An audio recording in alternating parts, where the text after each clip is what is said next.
entier. Une dernière chose, je voudrais remercier le comité de programmation, parce que j'espère vraiment que ce qu'on vous présente là, ça va résonner avec la keynote qui a eu lieu tout à l'heure sur le test continu, le lean de M. Cazot. Et ça pouvait pas mieux tomber. Ça devrait être un exemple de ce qui a été présenté ce matin à la keynote. Donc je commence juste pour planter le décor, quelques chiffres, mais ça va aller très très vite. C'est juste pour vous montrer l'importance. Nous, on travaille dans le B2C. 4, c'est la chaîne historique Canal, mais pour nous, c'est aussi le nombre de technos sur lesquels on travaille.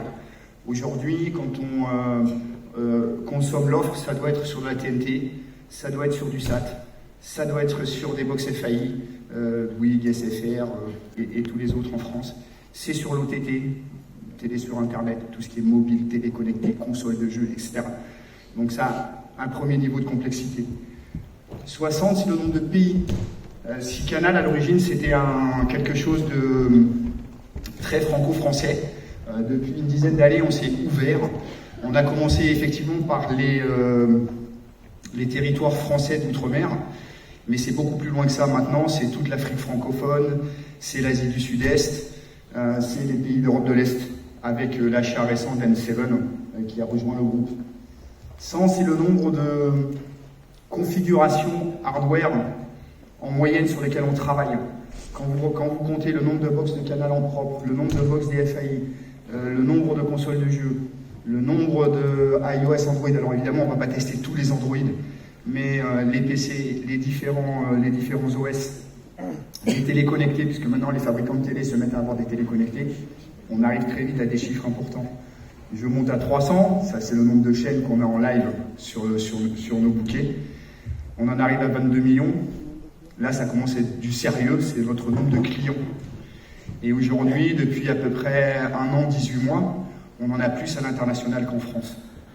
Donc c'est pareil, la complexité, la régionalité, les zones qui se comportent pas tout à fait pareil, qui n'ont pas tout à fait les mêmes règles.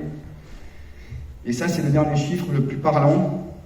Et c'est très très important dans ce qui vient après derrière. 1,5 milliard, c'est le nombre de téléchargements, de streaming, en fait, de visualisation de contenu Canal en non linéaire, c'est-à-dire en streaming ou en téléchargement.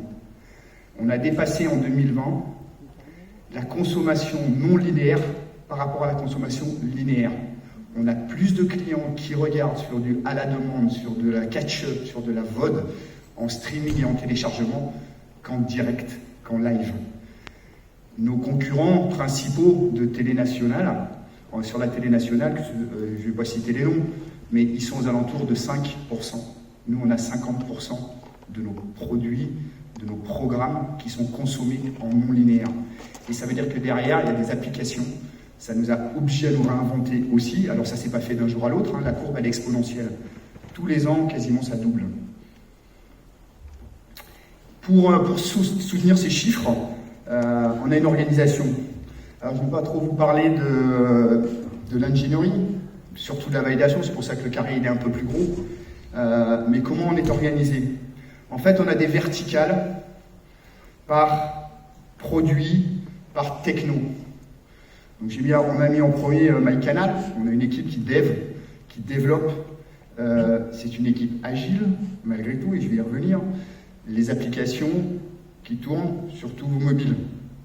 Il y a des gens qui développent des décodeurs, il y a des équipes qui travaillent sur les décodeurs, il y a des équipes qui font des portails, c'est pas les mêmes, il y a des gens qui s'occupent de souscription en ligne, il y a des gens qui s'occupent de CRM, donc on a des verticales métiers, puisque les technos qui sont utilisés, c'est pas les mêmes, on n'utilise pas la même techno sur des box, qu'elles soient Canal en propre, FAI, sur du MyCanal ou sur du CRM. On a aujourd'hui, en transverse, une organisation de la validation. Alors, ça ressemble à une organisation matricielle, et vous allez me dire, c'est un peu old school. En fait, pas du tout. L'idée qu'il y a là derrière, c'est que créer une direction de la validation, c'est montrer qu'on investit dans la qualité.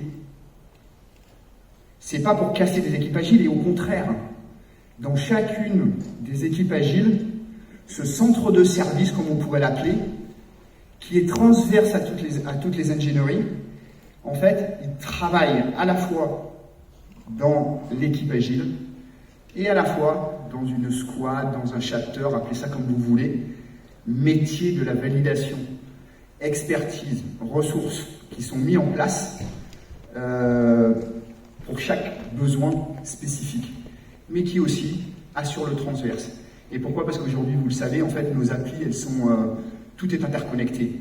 Vous souscrivez en ligne, vous devez recevoir vos droits sur une box. Vous voulez commencer à regarder un programme sur MyCanal, sur votre portable, puis vous terminez dans votre salon, sur votre télé, à part une box. Mais tout ça, en fait, ça nécessite une intégration transverse et ça nécessite une validation fonctionnelle transverse. Et donc, du coup, le test unitaire, le test d'intégration, on y contribue, mais il y a de plus en plus d'ingénierie qui commencent à le prendre en charge, qui rentrent dans la CI, et comme c'était dit tout à l'heure dans la keynote, c'est quelque chose, le build, et l'automatisation dans le build, c'est quelque chose qui est assez maîtrisé, assez bien développé. Par contre, au bout d'un moment, on vous livre un build, une release, et cette release-là, il faut la valider en fonctionnel. Et là, du coup, c'est des ressources de cette organisation, de ce département transverse qui, dans le contexte de l'équipe agile toujours, apporte une expertise, que ce soit en test manuel, que ce soit en test automatique, au service particulier du projet. On l'a fait déjà sur certains projets, il y a des automatismes différents. Et là, on vous présente aujourd'hui le dernier né, la dernière qui a été mise en place, c'est sur MyCanal. Et je vais passer la parole à Alain maintenant, qui va développer tout ce qu'on a mis en place. Et puis, on verra à la fin, au niveau de la conclusion, si ça rentre bien dans le cadre de la keynote de ce matin. Merci, Alain. Merci Laurent pour l'intro. Bonjour à tous. Donc moi, Alain Cancel, et je vais me présenter un petit peu en détail quand même. Donc à Canal, moi je travaille depuis à peu près 20 ans, Canal+, dans l'équipe de Laurent, et je suis responsable en fait des deux blocs qui sont en bas à gauche, donc validation fonctionnelle et validation MyCanal et validation fonctionnelle des décodeurs. À noter, comme disait aussi Laurent, la validation continue, en fait c'est pas nouveau pour nous, on l'a déjà mis en place sur les décodeurs avec une solution interne. Et là aujourd'hui, on va vous expliquer ce qu'on a fait sur la partie MyCanal. Voilà. Donc après avoir vu le test, on va vous expliquer le contexte technique de la validation MyCanal. Donc pour ça, il faut comprendre ce que c'est l'application MyCanal. Donc en gros, l'application MyCanal, c'est une application que vous allez trouver sur les différents stores, différents canaux, donc vous verrez à peu près partout, les mobiles, les PC, les télés. Enfin, c'est disponible vraiment omniprésent. En termes de type d'application, c'est une application qui permet de consommer du Canal+, bien sûr. Vous pourrez aller la télécharger si vous voulez, prendre un abonnement Canal, n'hésitez pas.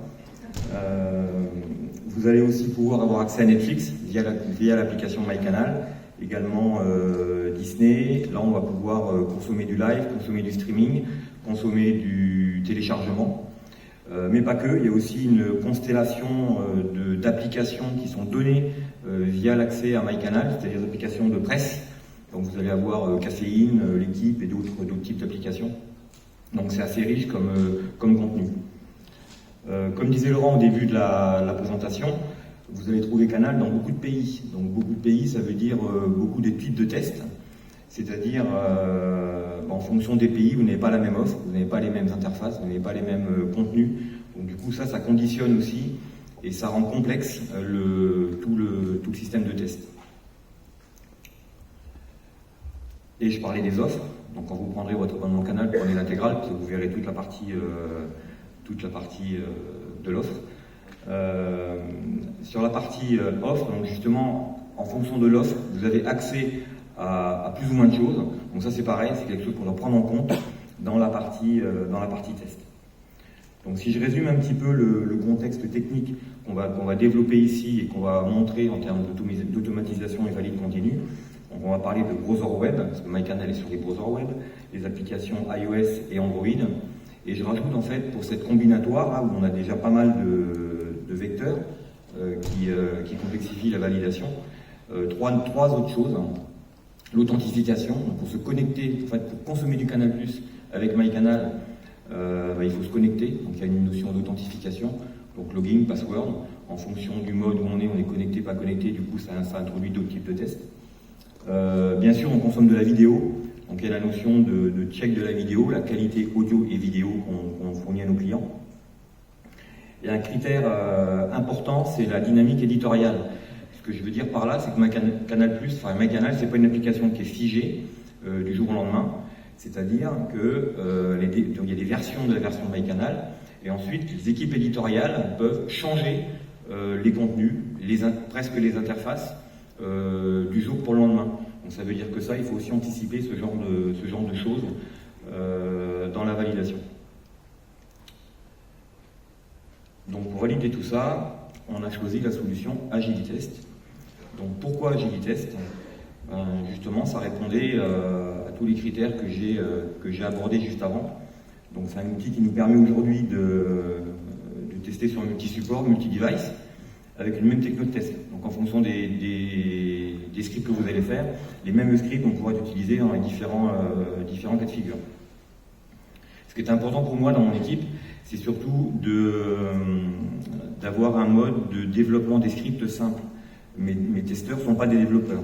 Donc je vais pouvoir faire du script en mode, on va dire, basique ou simple, donc comme le ferait potentiellement un abonné, avec les fonctions abonnées. Mais aussi, on peut aussi le faire en mode avancé.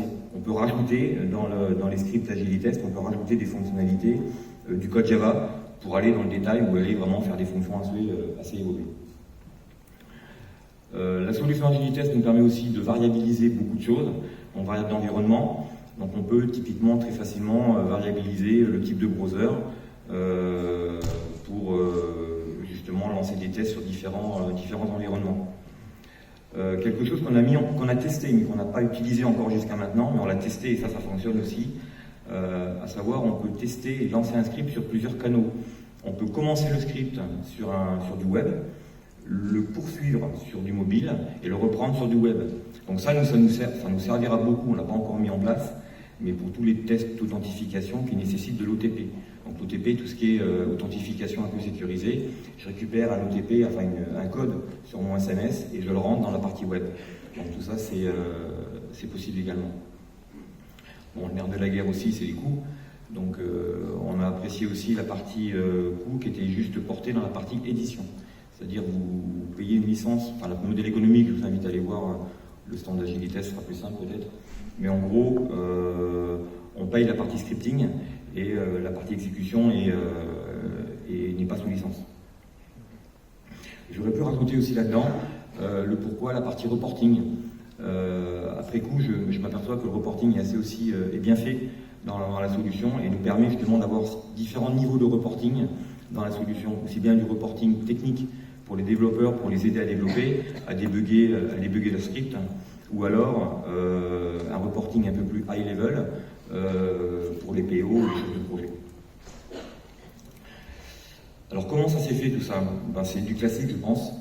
On a fait un POC et tout a commencé en fait grâce au JFTL 2019. Donc j'en profite aussi pour remercier les JFTL 2019. C'est ici qu'on a rencontré la première fois les gens à Agilitest. Et on a donc lancé un POC. Donc on s'est décidé en 2020 à Canal+, de vouloir automatiser la validation de MyCanal. Et donc à partir de 2020, on a réfléchi et on a fait un POC. Donc on a testé avec une autre solution qu'on maîtrise aussi à Canal+.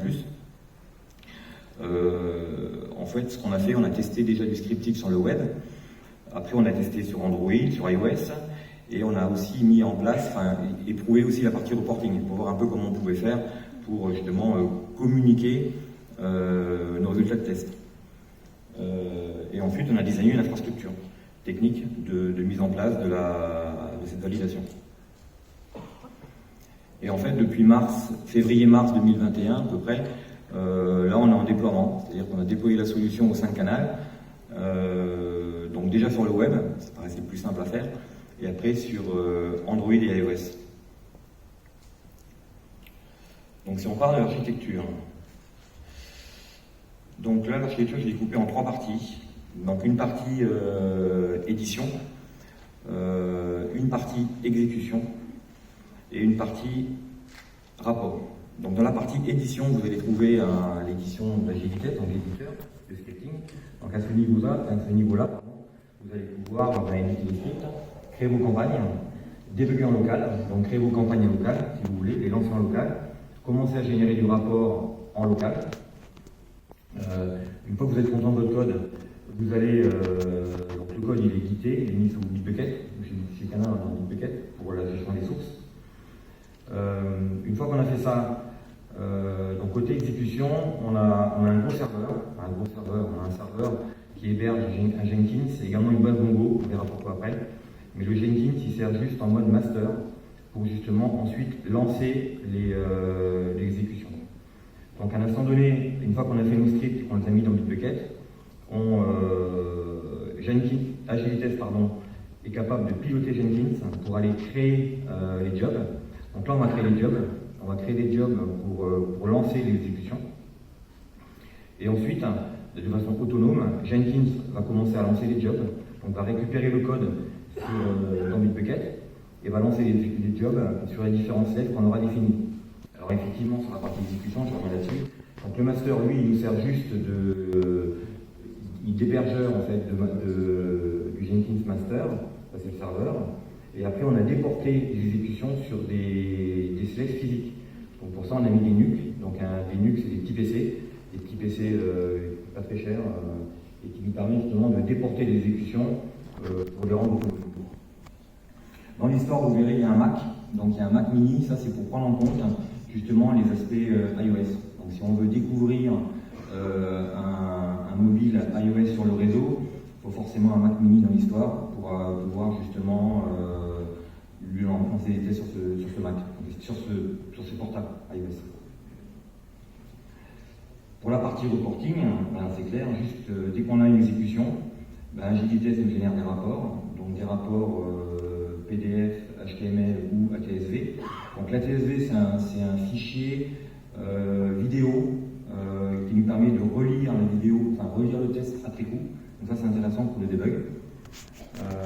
Après, donc, on a mis en place nous 5 canaux pour la partie exploitation des résultats. Il est important pour moi en fait que les résultats soient communiqués de façon sexy un petit peu, pour que ce soit attractif pour les équipes, aussi bien surtout pour les PO. Donc en fait on a mis en place une solution Power BI, c'est-à-dire que tous mes tests, dès que les tests sont exécutés, on va pousser dans une base Mongo les informations du test. Donc information du test qui est le OKKO, mais avec toutes les informations qui sont pertinentes pour le test. On pousse ça en vrac, vraiment en vrac dans la base Mongo, et après on va dire que Power BI va représenter, va aller de façon dynamique présenter ce qu'on a envie de voir, c'est-à-dire la progression des tests dans le temps, ou alors par rapport à des mobiles, par rapport à du web, par rapport à une version de browser, et ainsi de suite. Donc ça c'est important de rajouter ça dans la partie infrastructure. Si je mets un peu de chiffres sur tout ça, donc aujourd'hui au sein de Canal j'ai 3 postes de scripting, environ beaucoup plus avancés sur le web que sur les mobiles. Ensuite, au niveau de mon repo, j'ai choisi, aujourd'hui on a choisi de créer des repos par techno et device, c'est comme pas les mêmes tests, les mêmes scripts à un moment donné. Un chef d'orchestre Jenkins, aujourd'hui j'ai une trentaine de jobs Jenkins qui tournent en quotidien. Donc on a des NUC, comme j'ai dit tout à l'heure, NUC et un math, c'est dans la partie matérielle. En termes de tests quotidiens, j'ai à peu près 650 tests qui tournent sur le web, 60 sur Android et une quarantaine sur iOS. Donc les rapports, j'en ai parlé, ATSV, HTML, PDF et Power BI. Juste pour un peu la techno, le mécanisme qu'on a utilisé, Agilitest génère pas mal de fichiers XML pour la partie reporting. Du coup, nous on a fait XML tout JSON, JSON tout Mongo, Mongo tout R et après Power BI. En gros, ce qu'on teste avec tout ça, donc comme j'en ai parlé tout à l'heure, je ne vais pas tout détailler parce que là, le temps passe déjà. Connexion, déconnexion, donc ça c'est des choses qui sont importantes pour nous. Donc on a variabilisé les logins et les passwords dans des fichiers qui permettent d'automatiser vraiment les séquences de connexion dans les différents pays. Donc ça nous permet de gagner du temps. Qu'est-ce que je peux aborder comme thème? Le plan de service. Le plan de service, c'est quelque chose qui est important pour Canal, c'est la liste des chaînes, le line-up de chaînes que vous allez trouver, donc TF1 en 1, TF2, France 2 en 2, ainsi de suite, Canal en 4. Donc ça, c'est des opérations quasiment tous les 3-4 mois qui font qu'on change de plan de service. Donc ça, c'est des opérations qu'on peut aussi tester avec Agilitest. Donc on a mis ça en place comme ça. La recherche, je peux en parler aussi, ça c'est un test un peu compliqué à mettre en place. Tout à l'heure, je parlais de problématiques éditoriales. Donc éditorial, on est pile poil là-dedans, c'est-à-dire qu'un jour vous allez chercher un film, le lendemain il n'y sera plus. Donc là c'est pareil, il faut qu'on trouve des solutions pour rendre ça un peu plus dynamique. Le niveau moral, ça c'est quelque chose aussi qui est super critique pour Canal. Donc tester que n'importe quel contenu n'est pas affiché n'importe quand et n'importe qui. Donc ça c'est des tests qu'on fait également. Après les conditions générales de vente, c'est pareil, c'est des tests qu'on fait quasiment jamais manuellement et on les fait automatiquement pour remonter les KO. En termes de rapport, je passe rapidement sur les rapports. Donc là, je vous ai mis un exemple de rapport HTML. Un exemple de rapport, donc là, la partie rapport HTML, c'est juste un test qui a été vu, donc vous avez pas mal de détails. Et la partie gauche, vous avez la vision PDF. Ça, c'est pareil, c'est customisé. C'est un exemple de rapport d'une campagne. Donc pour la partie PDF, là, vous avez en fait 4 tests. Donc le premier, c'est un test de connexion. Le deuxième, c'est un test de Galaxy, enfin le test des applications. Après, c'est les conditions générales de vente, pas une test de déconnexion. Je fais un petit focus justement pour la partie données. Donc dans ces rapports, vous allez trouver des données qui contiennent le contexte du test. C'est ça exactement qu'on pousse dans MongoDB. Donc on va pousser ça en vrac dans MongoDB et après on pourra récupérer ces infos-là pour faire des beaux dashboards Power BI. Transition, beau dashboard Power BI.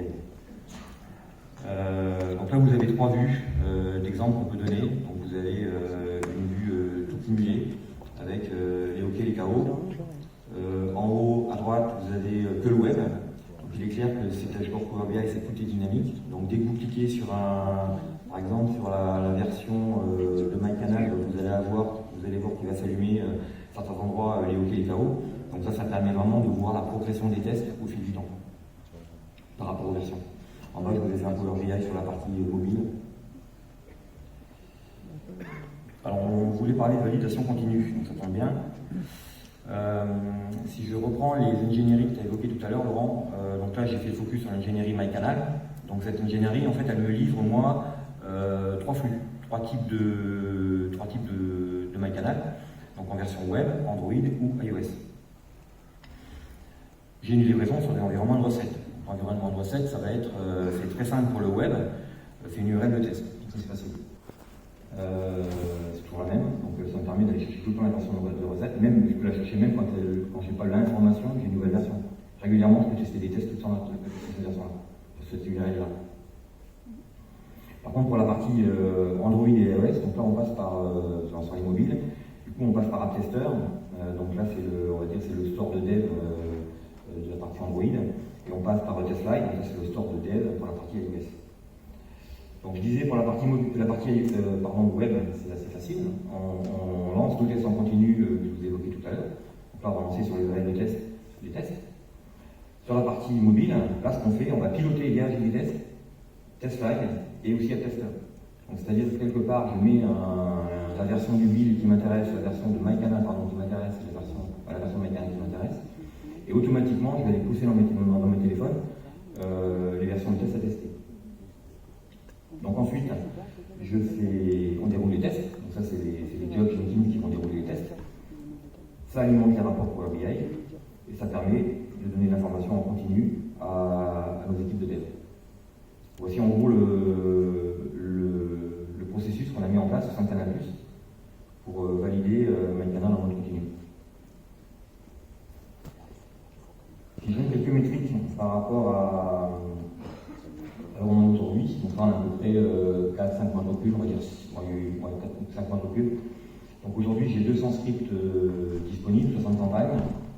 J'ai à peu près 800 tests quotidiens qui tournent, donc tout confondu, web et mobile.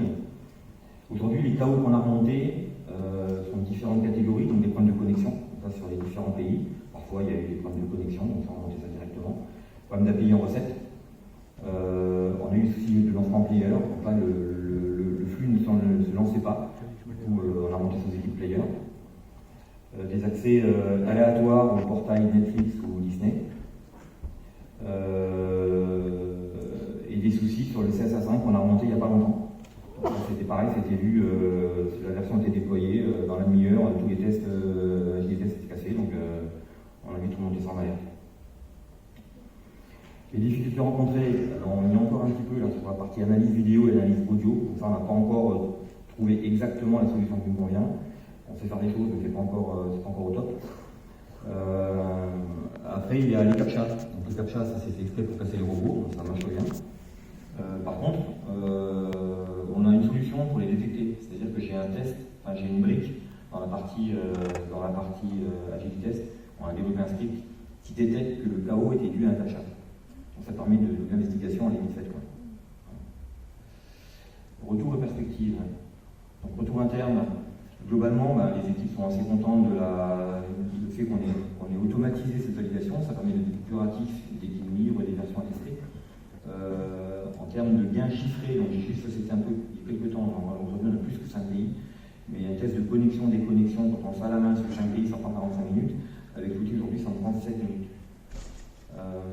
Après, comme je disais, on partage facilement les rapports avec les développeurs, et ce qui est intéressant aussi dans le mode de scripting, on fait un peu du Lego, c'est-à-dire qu'on va générer des scripts, et puis après c'est dans les campagnes qu'on va agencer les Lego pour faire des campagnes qui vont être adaptées à notre validation. Donc la démarche a été en partie approuvée aussi par d'autres équipes, pas forcément MyCanal, donc les équipes CRM, Media et Player. Donc il n'est pas interdit de penser qu'on va bientôt travailler avec eux. Laurent, je te passe la parole. Juste pour conclure, comme l'a dit Alain, la première chose c'est que pour nous c'est une expérience positive. Et elle n'est pas positive tellement en termes de chiffres, de nombre de tests, etc. Elle est positive parce que comme on l'a dit ce matin, comme ça a été dit ce matin, ce qui est important, ce qui coûte cher et ce qui est dur à faire, c'est à mettre en place le cycle, c'est à mettre en place le process. Et donc en fait l'objectif que j'avais donné à l'équipe d'Alain, c'était de faire ça. Moi ce qui m'importe, c'est que vous mettiez en place ce process continu, à l'identique de ce qui est fait sur la CI au niveau build, et bien vous le décalez au niveau fonctionnel. Ici, on est sur des tests sur des mobiles physiques, on n'est pas sur des simulateurs, on est sur des flux de prod, et on est sur des builds qui, s'ils sont bons, sont susceptibles de partir en prod. Et la deuxième chose, c'est que quand on fait... donc là, on n'a pas gagné seulement sur le temps d'exécution de test, mais on a gagné sur l'ensemble du process. Parce que le résultat du build de la veille, le lendemain matin, il est dispo pour les développeurs. Et ce qui est important aussi, c'est le Power BI qui a montré. Ça paraît hyper compliqué, mais en fait, c'est extrêmement simple. Parce que tout le monde, en fonction de son niveau de compétence, peut arriver à en tirer une information pertinente. Un PO, il a ce qu'il veut, un développeur, il a ce qu'il veut. Et ça, c'est capital, parce que justement, ça permet de fermer la boucle. Sinon, on ne la ferme pas. Ce n'est pas un outil qui est que pour nous, qui est que pour les valideurs, c'est un outil qui est pour toute l'équipe projet. Et puis, voilà, après, on a encore beaucoup de choses à faire. Ça sera pour 2022, augmenter la capacité de test, coupler ça avec nos process transverses, et notamment Squash, qui est l'outil générique sur toutes les équipes de validation pour qu'on ait des process uniformes. Mais voilà, c'est tout le message, c'est on a mis en place la plateforme, on a mis en place les process, on va continuer à les améliorer, on va continuer à écrire des scripts, on va continuer à débugger les problèmes qu'on n'arrive pas à traiter aujourd'hui. Mais le train est lancé et on a la conviction profonde et on commence à le voir que c'est extrêmement bénéfique. Et comme nous, en fait, notre modèle et ceux à qui on se compare, c'est des Netflix, c'est des Disney, on travaille avec eux puisqu'on a intégré leurs applications dans nos offres, d'accord ? Il faut qu'on soit à leur niveau. C'est pas possible que sur un portail MyCanal, la perception utilisateur Netflix soit meilleure que la perception utilisateur sur les produits Canal. Et ouais, c'est ça notre enjeu de demain. Et ça c'est un des éléments pour y arriver. Voilà, je vous remercie. Merci. S'il y a des questions.